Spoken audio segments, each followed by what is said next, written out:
Assalamualaikum warahmatullahi wabarakatuh. Untuk hari ini tentang mata kuliah ilmu sosial budaya, saya akan menjelaskan bagaimana iptek ini bagi manusia. Ya, kalau kita bicara iptek, pasti semua udah tahu iptek itu apa, ilmu pengetahuan dan teknologi. Ya, sebelum kita mengetahui sebuah ilmu, itu kita harus tahu dari pengetahuan terlebih dahulu. Makanya kalau kemarin sudah sempat saya jelaskan, bagaimana kalau kita bicara tentang masalah ilmu, kita harus tahu dulu pengetahuannya. Pengetahuan apa yang dimaksud? Kuliah ini adalah masih dalam tahap pengetahuan. Bagaimana menjadi ilmu? Kalau menjadi ilmu, kalau Anda lanjut di studi 2 dan menjadi dosen dan mengajar, itu Anda sudah mulai masuk ke tahapan ilmu. Kalau bicara ilmu itu sudah melakukan sendiri apa yang sudah diketahui. Ya. Kalau kita melihat perkembangan ilmu pengetahuan alam dan teknologi ini banyak menimbulkan cabang ilmu pengetahuan baru. Ada yang disebut dengan teknik modern, teknologi hutan, teknologi gedung, teknologi transportasi, dan semuanya. Berarti dari alam-alam, dari teknologi dasar bahan sumber daya alam, itu menjadi sebuah teknologi-teknologi yang menjadi 4 ini. Nah, setelah dari 4 teknologi ini akan muncul sebuah perkembangan ilmu sosial terhadap hibrida dalam berbagai disiplin ilmu. Akhirnya muncul ilmu apa? Psikologi sosial, geopolitik, komunikasi politik, dan seterusnya. Ini merupakan ilmu cabangan turun-turunan ilmu di mana iptek, ilmu pengetahuan teknologi ini bagi manusia ini kebutuhan yang sangat hakiki. Ya. Nah, kalau kita bicara perkembangan iptek, ini terjadi karena apa sih? Setiap tahun ilmu pengetahuan teknologi terus berkembang. Ini terjadi karena apa? Yang pertama, kalau terjadi perkembangan iptek itu karena apa? Akselerasi perkembangan teknologi kian luar biasa. Kita sudah pasti tahu dan pasti sudah merasakan, apalagi menikmati. Ya, bagaimana teknologi ini kian terus sangat mengalami tingkat yang luar biasa. Yang kedua, iptek ini menjadi pemeran utama karena daya penetrasinya semakin jauh.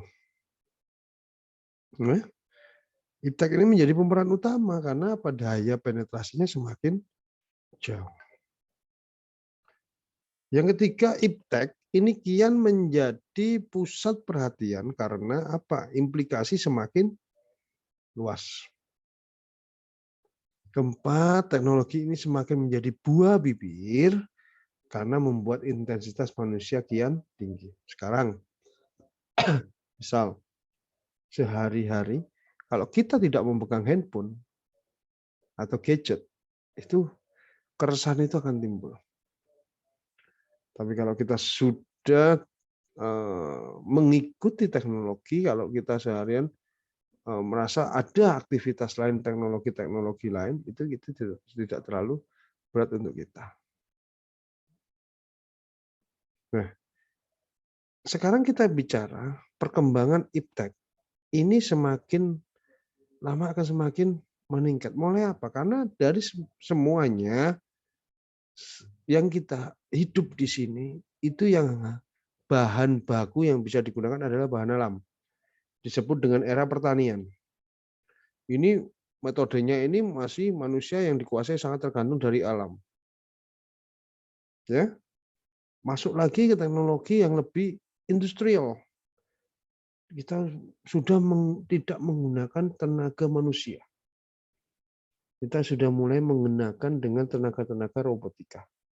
Automatic mesin, semuanya kita, apapun pekerjaan sesuatu, itu dilakukan di mesin. Itu namanya era industri. Kita mulai naik lagi di posisi era informasi.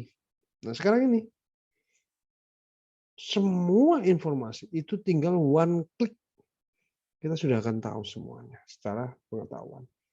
Secara ilmu harus dia mempraktekkan, dia harus paham, dia harus sudah merasakan, dia sudah harus menikmati. Itulah perkembangan iptek ini semakin terus. Nah, apabila kita ketinggalan iptek, ya kan, ini kita akan semakin jauh untuk mengikuti ilmu pengetahuan dan teknologi. Makanya terus di dalam ilmu sosial kita bergaul dengan orang lain, kita bersosialisasi dengan lain, kita berinteraksi dengan orang lain, itu iptek itu harus tetap dibawa. Iptek dan nilai ini menurut Giuliani di tahun 95 ini menghadapi perkembangan iptek ilmuwan dan dikelompokkan dalam 3 kelompok. Contoh, ini yang sudah dilakukan. Kelompok 1 menganggap iptek ini modern, ya, tapi bersifat netral. Netral nggak peduli kalau bicara iptek, orang miskin bisa, orang kaya bisa, orang pintar bisa, orang bodoh juga bisa. Karena dia bersifat netral. Siapapun kalau menganggap iptek itu modern, ini pasti mereka akan bersifat netral. Yang kedua, bagaimana berusaha melegitimasi. Melegitimasi itu meyakini hasil-hasil iptek ini dengan mencari aturan-aturan yang sesuai. Ini kelompok 1. Kelompok 2, bagaimana dia bekerja dengan iptek modern. Dia mengikuti bagaimana dia bisa mengikuti kerja dengan iptek modern. Bisa mempelajari sejarah dan filsafat ilmu agar dapat menyaring elemen-elemen yang tidak baik bagi kemanusiaan dan moral manusia. Kelompok ketiga, percaya adanya iptek yang baik, bermoral, berketuhanan, dan berusaha membangunnya. Nah, semuanya ini, perkembangan iptek ini hanya dilandasi dengan nilai normal, moral, kemanusiaan. Ya, kita menerima sebuah ilmu pengetahuan teknologi, kita harus didampingi dengan rasa moral. Makanya mata kuliah SPD ini bagaimana kita menempatkan diri kita terhadap sebuah teknologi. Ya, ada yang terlalu meninggalkan norma-norma. Contoh menggunakan alat teknologi untuk berbuat jahat, ya kan? Atau apapun. Nah, kalau kita sudah mengetahui fungsi dari iptek itu sendiri dan nilai-nilainya, itu maka sehingga manusia akan lebih mendekatkan dirinya dengan penciptanya. Berarti kalau bicara pencipta, apapun yang ada di dunia ini semuanya adalah ciptaan dari Tuhan atau Allah. Sehingga apapun kita mendapatkan sebuah iptek yang selalu berkembang kita dalam posisi kita yakin kita selalu dekat dengan Allah, insya Allah itu tidak akan pernah ketinggalan.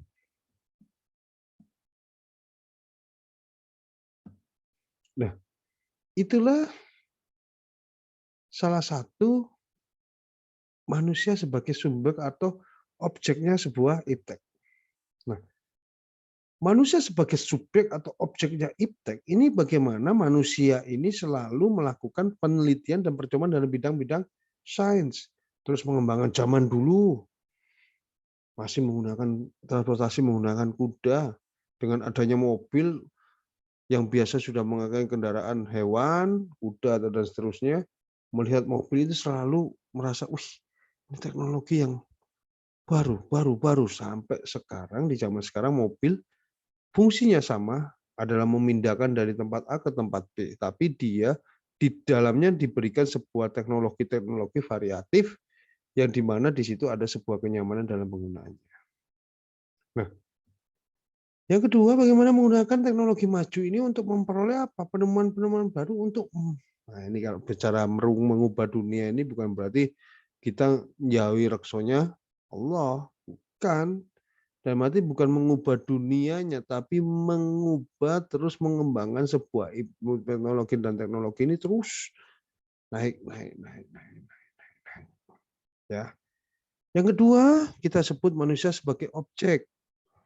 Kalau bicara sebagai objek apa? Mudah tergiur dengan hal-hal baru, dengan minat yang sangat tinggi. Ini yang sudah kita alami sama-sama ini. Ya, manusia ini sebagai objek.